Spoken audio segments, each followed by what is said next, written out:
Hey guys, I hope you had a great week. It's time for our top 3 in 5 and under. Our top 3 stories in 5 minutes or less, inspired by my 3 children who are 5 and under and who constantly remind me to keep things brief. So without further ado, let's get to one of our top stories, and we're going to start in Afghanistan. At the beginning of the week, we learned that 2 American soldiers were killed in Afghanistan, becoming the first 2 casualties of 2020. The Taliban claims responsibility for the attack that killed them. And this is so important, not only because of the loss of American lives, which is paramount, but because America is coming off of the deadliest year for U.S. soldiers in Afghanistan since we officially ended combat operations in that country. Now, at the end of the week, we're getting reports that the Taliban are agreeing to some sort of reduction in violence, some sort of ceasefire, but I hesitate using that term. And that is a precondition to negotiations taking place between America and the Taliban. This has been something that the United States has been pursuing to try to figure out, can peace talks be productive enough that America will be able to withdraw from Afghanistan?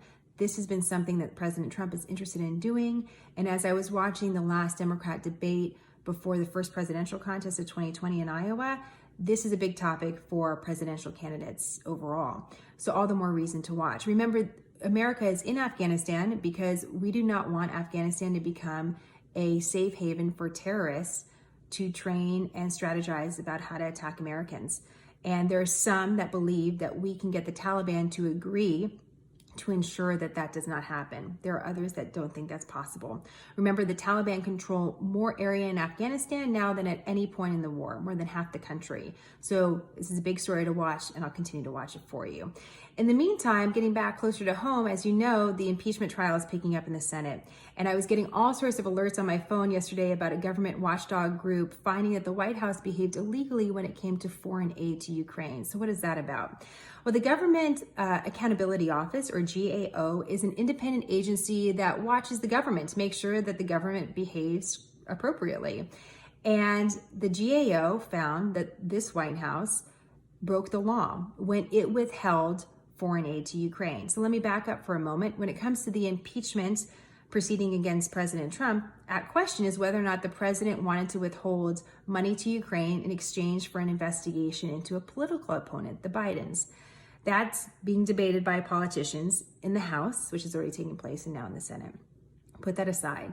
So the GAO is just looking into the foreign aid issue and what the White House did or did not. And the GAO says that the White House behaved illegally when it withheld aid to Ukraine because Congress has the power to allocate taxpayer money. And the White House can't suddenly decide to do differently.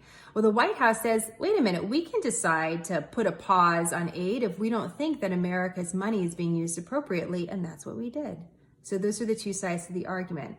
There's no penalty or consequence for the GAO saying that the White House behaved illegally, but it does give fodder to critics of the White House to say, hey, look, this independent agency says that the White House broke the law. So just something that you should know is happening, no real consequence, but becomes part of this broader conversation about President Trump and the White House, Ukraine, and foreign aid. So we're just going to add that to the mix. Final thing to know about is that we have a phase one trade deal between America and China, the 2 largest economies in the world. And what happens between our 2 countries cannot be understated because it affects the entire global economy.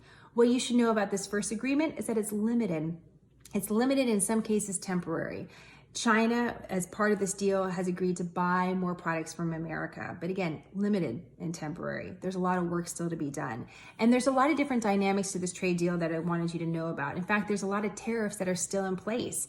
So what does this all mean and why does it matter? It's important that we saw progress in the trade talks and there was some sort of agreement reached, but there's still a lot of work to be done. And because it's such a big topic, I actually did an interview with a China analyst and author, Gordon Chang. You're going to see that on our website and across social media channels because I really wanted to take a moment to dig a little deeper into why this matters.